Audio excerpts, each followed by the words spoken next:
More on the DPRK and potential denuclearization. I'm joined by Daryl Kimball. He's the executive director of the Arms Control Association. That's a nonprofit group supporting arms control measures.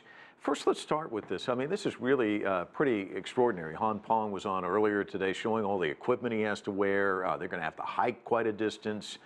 Give me your take on this.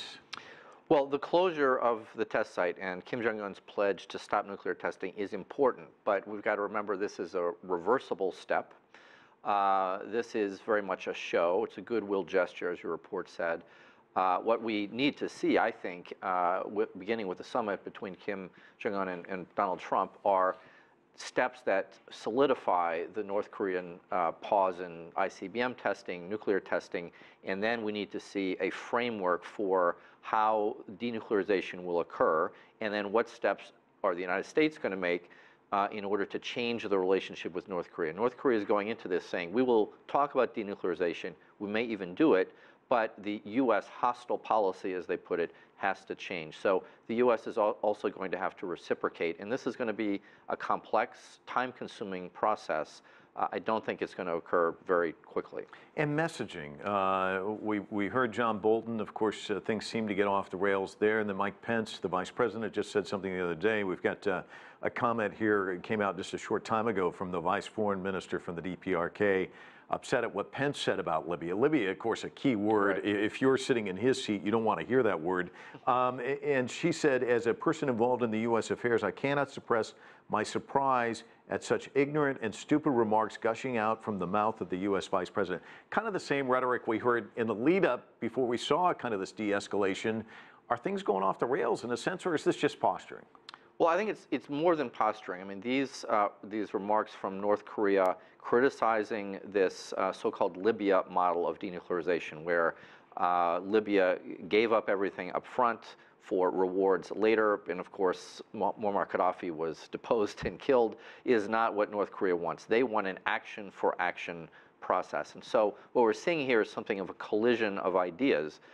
North Korea insisting that there has to be reciprocity in this process. The Trump administration wanting a rapid denuclearization. They don't want this to be drawn out. And then they're promising, we'll see what the details are, economic rewards, investment for North Korea, and some sort of security guarantee. So the sequencing and the pacing is crucial, and this has always been the hang-up with the U.S. DPRK denuclearization efforts going back a quarter century. There have been agreements up front, dramatic declarations of good intentions, but then the follow-through has not been there, and the political will has not been there, and there's been delays and breakdowns and non-compliance, particularly in the North Korean side. Well, and that's interesting because I think you're right on target there. This isn't the first rodeo for the DPRK. They're pretty skilled at this whole thing.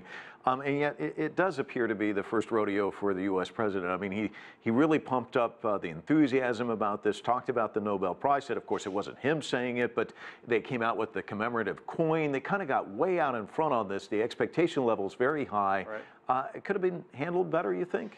Well, I think we have to recognize that, while there has been a decrease in tensions, we're just about 5 months away from where we were in December. We were worried about a preventive strike from the United States against North Korea. Tensions were very high.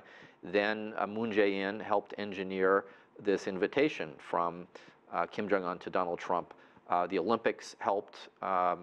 And so we are here at this diplomatic opportunity. But I think you're right. Donald Trump is getting a bit ahead of his skis.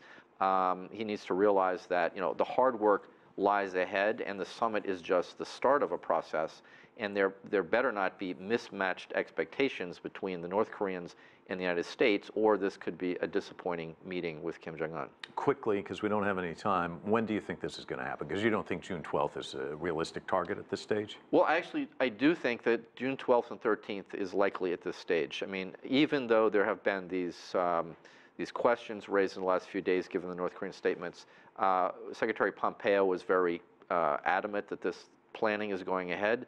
I think both leaders are very invested. I would be surprised if they reschedule or postpone. The question is, are both sides going to be prepared? I think the North Koreans are going to be very prepared. We'll see if Donald Trump is prepared with a plan for the summit and the aftermath. The aftermath is the key. Daryl Kimball, thanks so much for your time. Appreciate Thank you. it.